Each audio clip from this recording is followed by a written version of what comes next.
If you were there when they signed the Constitution, pages 60 to 64.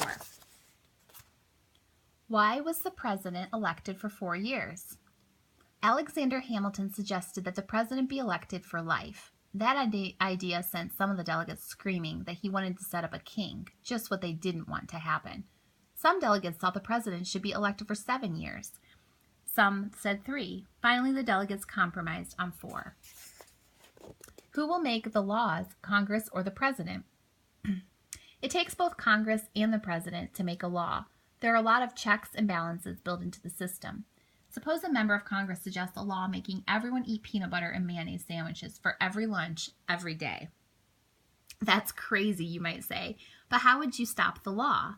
The delegates want to make sure that before any suggestion becomes a law, it would have to go through many steps, and at each step, it would be checked or stopped if it was a bad law.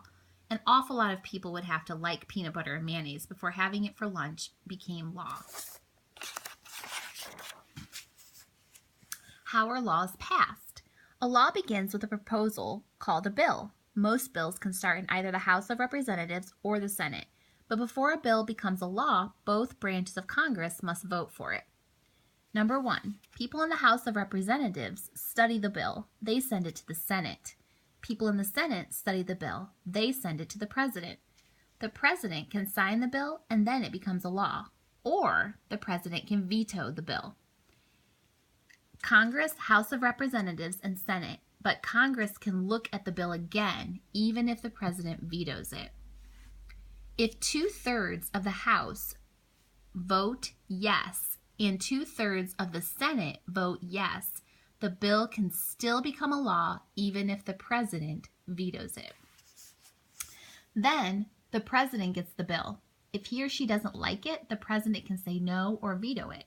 Veto comes from the Latin word for forbid, but the president's veto doesn't have to be the end of a bill. Congress can pass a bill over the president's veto if 2/3 of both the House and the Senate think the bill should be a law. Chances are that 2/3 of the senators and 2/3 of the representatives would not like peanut butter and mayonnaise, and the bill would never get to be a law. Why are laws about taxes in the Army special? Bills about taxes and money for armies are not like other bills. They can start only in the House of Representatives. Since representatives are elected every 2 years, they can lose their jobs pretty quickly. The delegates thought that they would be closer to the people. Why did the delegates invent the Supreme Court?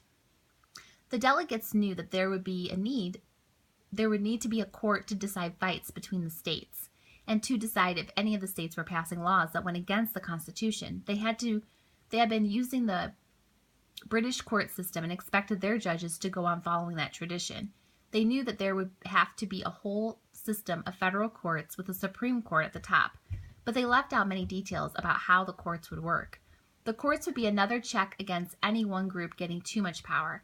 But how do you get an independent court? The delegates decided to let the president nominate the justices for the Supreme Court.